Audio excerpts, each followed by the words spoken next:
Hello viewers and welcome back to law Chakra, जहां हम एक बहुत ही बर्निंग टॉपिक की बात करेंगे जिसने कि आए दिन सुप्रीम कोर्ट में काफी तहलका मचाया हुआ है। आज हम बात करने वाले हैं एक ऐसे केस की जो हमारी डेमोक्रेसी की बैकबोन इलेक्शन कमीशन की इंडिपेंडेंस से जुड़ा हुआ है। सुप्रीम कोर्ट की एक बेंच जिसमें जस्टिस सूर्यकांत और एन कोटेश्वर सिंह शामिल है, ने चीफ इलेक्शन कमिश्नर और अदर इलेक्शन कमिश्नर्स एक्ट 2023 के खिलाफ पिटिशंस की सुनवाई की। पिटिशनर्स का कहना है कि नए कानून से इलेक्शन कमीशन की ऑटोनॉमी खत्म हो रही है। तो चलिए इस पूरे मामले को सिंप्लीफाई करते हैं और समझते हैं कि इस हियरिंग में क्या क्या हुआ, कैसे सीनियर एडवोकेट प्रशांत भूषण और एसजी तुषार मेहता में बहसाबहसी हुई और इस केस का फ्यूचर क्या हो सकता है। सबसे पहले थोड़ा कंटेक्स्ट समझते हैं। पहले इलेक्शन कमिश्नर्स की अपॉइंटमेंट एक हाई पावर्ड कमेटी करती थी, जिसमें prime minister, leader of opposition और चीफ जस्टिस ऑफ इंडिया होते थे। लेकिन नए एक्ट के मुताबिक सीजेआई को हटा दिया गया है और अब सिलेक्शन कमेटी सिर्फ पीएम, लीडर ऑफ अपोजिशन और एक कैबिनेट मिनिस्टर के बीच रहेगी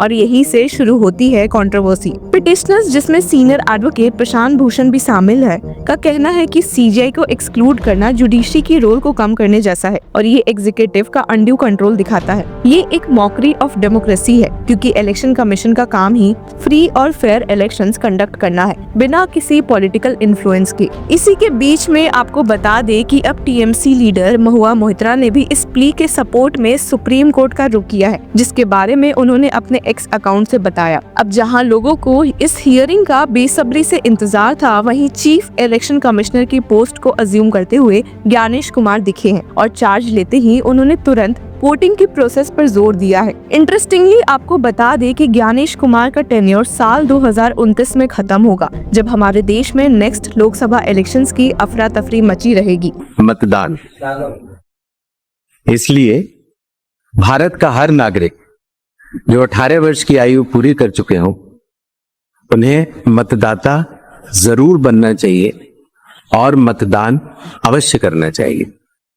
भारत के संविधान लोक प्रतिनिधित्व कानूनों, नियमों और उनके अंतर्गत जारी निर्देशों के अनुरूप चुनाव आयोग हमेशा मतदाताओं के साथ हाँ है और रहेगा। तो चलिए इन्हीं सारी बातों के साथ एक नजर इस हियरिंग के दौरान क्या हुआ उस पर डालते हैं। तो व्यूवर्स, हमने लास्ट हियरिंग में देखा था कि कैसे सीनियर एडवोकेट प्रशांत भूषण ने इस केस की इम्पोर्टेंस पर जोर देते हुए सुप्रीम कोर्ट को इस मैटर को अर्जेंटली लिस्ट करने की डिमांड की। हालांकि आज की हियरिंग में सुप्रीम कोर्ट में एक जबरदस्त एक्सचेंज देखने को मिला। Supreme court bench of justice Suryakant और एनके सिंह ने जैसे ही इस मैटर की सुनवाई शुरू की, वैसे ही सॉलिसिटर जनरल तुषार मेहता ने एडजर्नमेंट की मांग कर दी, ये कहते हुए कि वे कोर्ट 1 के सामने एक दूसरे केस के सिलसिले में मौजूद है। हालांकि ये सुनते ही सीनियर एडवोकेट प्रशांत भूषण भड़क गए, जिन्होंने अपोज कर दिया और कहा दिस हैपेंस एवरी टाइम।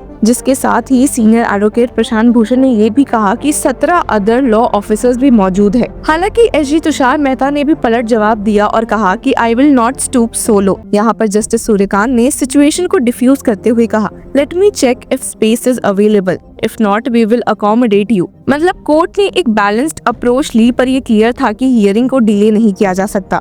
इस केस का सबसे बड़ा इम्पैक्ट इलेक्शन कमीशन की ऑटोनॉमी पर पड़ेगा, क्योंकि अगर एग्जीक्यूटिव का डायरेक्ट कंट्रोल इलेक्शन कमीशन पर बढ़ता है तो क्या इलेक्शंस अनबायस्ड रहेंगे। पिटिशनर्स का कहना है कि ये नए रूल्स डेमोक्रेसी को वीकन कर रहे हैं और जुडिशरी का रोल कम कर दिया गया है। इंटरेस्टिंगली ये केस तब आया जब नए सीईसी ज्ञानेश कुमार ने अपनी पोजीशन संभाली है और उनका टेन्योर जनवरी 26, 2029 तक चलेगा। इनके साथ ही विवेक जोशी को भी इलेक्शन कमिश्नर बना दिया गया है, जिनका टेन्योर 2031 तक चलेगा और ये सब नए लॉ के प्रोविजंस के तहत अपॉइंट किए गए हैं, जिसमें पीएम लेड पैनल का पूरा कंट्रोल है। तो सवाल ये है कि अगर ये लॉ वैलिड माना गया तो इसका सबसे बड़ा इम्पैक्ट होगा इलेक्शंस की ट्रांसपेरेंसी पर। क्या इलेक्शन कमीशन एक फ्री और फेयर बॉडी बन सकती है जब उसके मेंबर सिर्फ गवर्नमेंट की पसंद से आएंगे? क्या जुडिशरी की इन्वॉल्वमेंट जरूरी थी या फिर नए प्रोसेस से कोई फर्क नहीं पड़ता? इन्हीं सब के साथ एक नजर सीनियर एडवोकेट अभिषेक मनु सिंघवी की कही बातों पर डाल लेते हैं, जिन्होंने इस अपॉइंटमेंट को डिले करने की काफी गुजारिश की थी।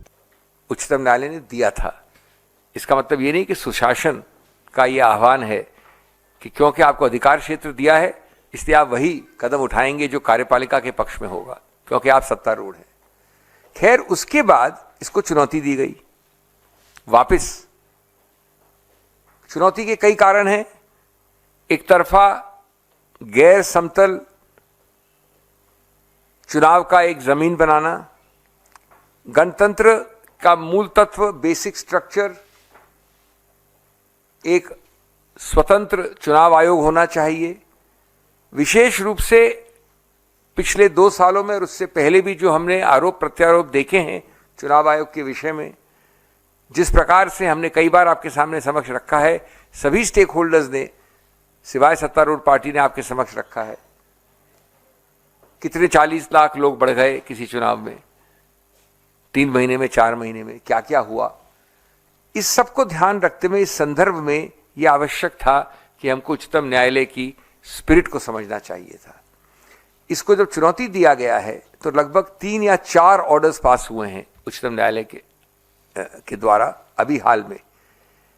उसके मैं आपको डिटेल नहीं देना चाहता। 7 जनवरी को हुआ, 3 फरवरी को हुआ, 12 फरवरी को हुआ।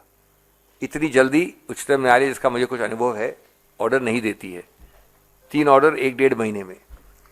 और लास्ट ऑर्डर है 12 फरवरी का, direction that the matter not be deleted from the list on 19/2/25। 19/2 कितने दिनों बाद है भाइयों और बहनों? अब मान लेता हूं मैं कि 19 तारीख को खत्म नहीं होगा, शुरू तो होगा, कुछ तो होगा। शुरू नहीं होगा तो उसके 4 दिन बाद लगेगा, मान लीजिए 2 हफ्ते बाद लगेगा, मान लीजिए 1 महीने बाद लगेगा। इन ऑर्डरों का मतलब नहीं 1 महीने बाद लगेगा। इसमें लिखा है matter to be heard, matter to be heard, इसमें लिखा है नॉट टू बी डिलीटेड। लेकिन ये मान भी लीजिए कि 2, 3, 4 हफ्ते बाद लगेगा। गुड गवर्नेंस का अभिप्राय क्या है? तो अब सबका ध्यान सुप्रीम कोर्ट के फाइनल डिसीजन पर है। क्या कोर्ट सीजीआई को वापस सिलेक्शन कमेटी में इंक्लूड करने के लिए कहेगा या फिर गवर्नमेंट का ये स्टेप सही है?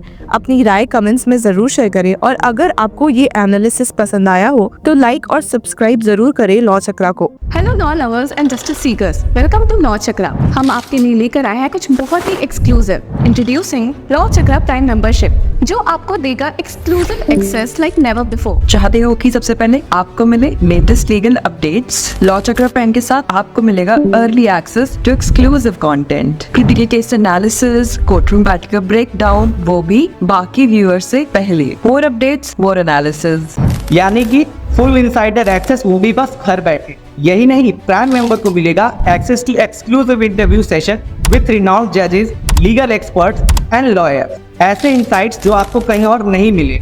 इसी के साथ अगर आप कभी सोचे कि हम कैसे लेकर आते हैं आपके लिए ये लीगल अपडेट्स, तो इसके लिए भी प्राइम मेंबर्स के लिए है हमारे पास एक special sneak peek behind the scenes of law chakra. Brainstorming session से लेकर ब्लूपर्स तक सब कुछ।